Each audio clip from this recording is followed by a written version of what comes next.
서문, 악을 초월하려는 인간의 희망.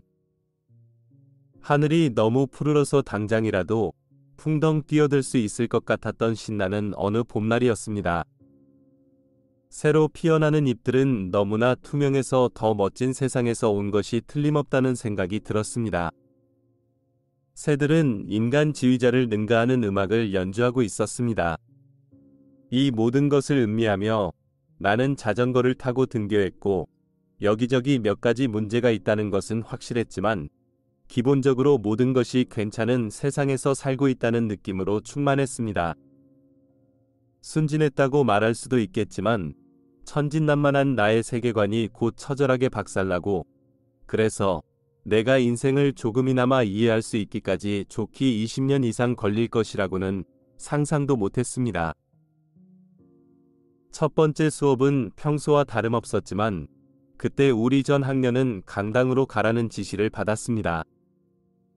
그런 지시는 보통 우리가 흡연을 못하도록 겁주거나 심해 석유 탐사의 신비에 대해 계몽하려는 일종의 교육 영화를 봐야 한다는 의미였습니다.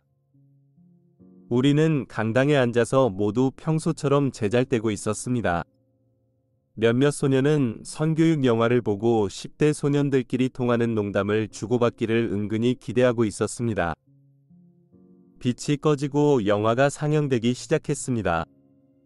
영화는 분명 이렇게 하지 마세요 류의 흑백 영화였습니다. 이 영화는 내가 학교나 텔레비전에서 보아온 것과는 다른 종류의 영화였습니다. 홀로코스트와 나치 죽음의 수용소에 대한 영화였습니다. 다음 1시간 동안 스크린은 최고로 생생한 영상으로 가득 찼고, 그들의 냉혹한 흑백 현실에 오늘날 CSI TV 드라마에서 볼 수 있는 어떤 드라마에서보다 더 큰 충격을 받았습니다. 몇몇 장면은 내 기억에 각인되어서 아직도 눈에 선합니다. 미심쩍은 사람들을 수용소로 끌고 왔던 가축 운반차, 물 대신 치명적인 가스를 뿜어내던 샤워기 헤드, 사람 머리카락 더미, 문신을 새긴 사람 피부로 만든 전등갓이 보였습니다. 살아있는 사람들도 있었는데 일부는 줄무늬 유니폼을 입고 있었고 일부는 벌거벗었으며 갈비뼈를 셀 수 있을 정도였습니다. 인간성을 완전히 상실한 것이 틀림없는 군인들 이 죽은 사람들을 시체 더미에 던지고 있었습니다. 울타리 위로 끝없이 처진 철조망, 탑 위에 설치된 기관총, 화장장의 굴뚝이 보였습니다. 내게 가장 충격적이었던 것은 화장장 문이 휙 열리자 입을 크게 벌린 반쯤 불에 탄 해골이 나타났던 장면인데, 왜의 물결표라고 끝없는 비명을 지르는 것 같았습니다. 뼛속까지 오싹해지는 이 흑백의 지옥에서 1시간을 보낸 뒤 다시 불이 켜졌고 문이 열렸습니다. 우리는 다시 따뜻한 햇빛 속으로 걸어 나왔습니다. 추잡한 농담 따위는 사라져버렸고 사실 아무도 한마디도 하지 않았다고 생각됩니다. 다음 수업에서 교사들도 모두 한마디도 하지 않았습니다.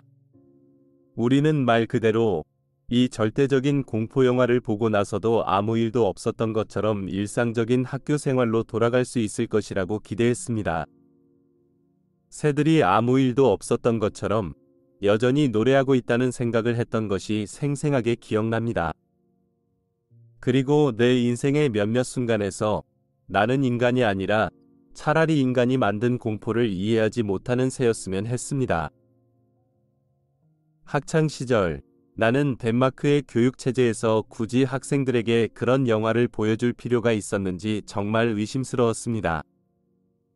내 가장 큰 의문은 도대체 어떤 종류의 인간이 아무런 준비 없이, 특히 아무런 후속 조치도 없이 이 같은 영화를 청소년들에게 보여주려는 생각을 할 수 있을까?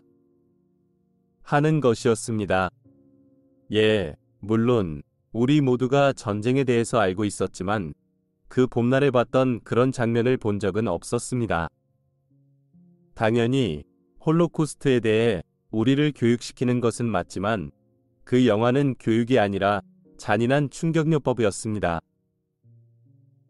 종종 누가 어떻게 이런 일을 할 수 있고 우리에게 그런 경험을 처리할 기회도 주지 않는지 궁금했는데 그럴듯한 대답은 하나뿐이었습니다.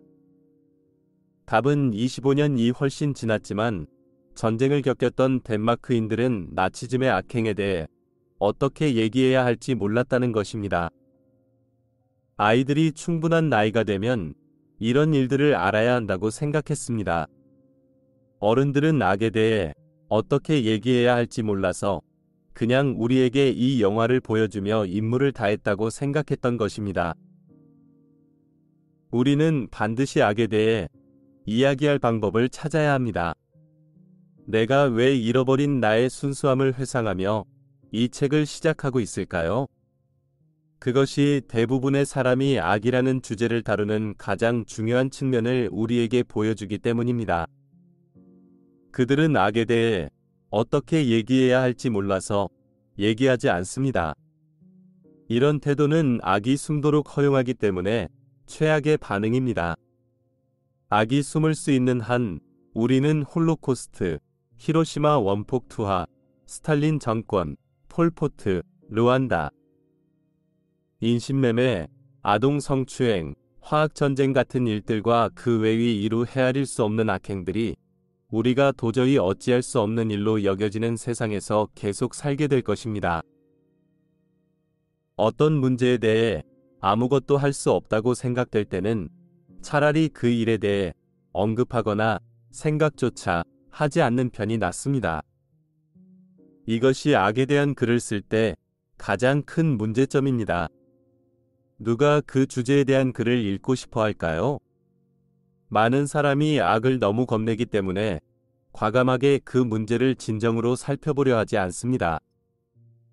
우리의 첫 번째 과제는 이제 분명해졌습니다. 즉 악에 대해 얘기할 수 있는 더 건설적인 토대를 마련하는 것입니다.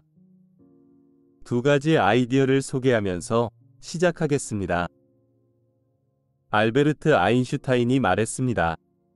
계속 같은 일을 하면서 다른 결과를 기대한다면 여러분은 제정신이 아닙니다. 오랫동안 우리 인간들은 악에 대해 같은 일을 계속 반복해 왔습니다. 즉 악을 무시했습니다. 동시에 우리는 어느 좋은 날 악이 저절로 사라지기를 바라왔습니다. 악은 사라지지 않았고 악에 대한 우리의 접근 방식은 집단 관계였습니다. 우리는 악을 대체로 무시해왔지만 더 구체적인 많은 문제를 무시하지는 않았습니다. 콜레라가 치명적인 질병으로 여겨졌고 사람들은 그에 대해 심한 무력감을 느꼈습니다. 즉 콜레라에 대해 얘기하기를 두려워했다는 뜻입니다.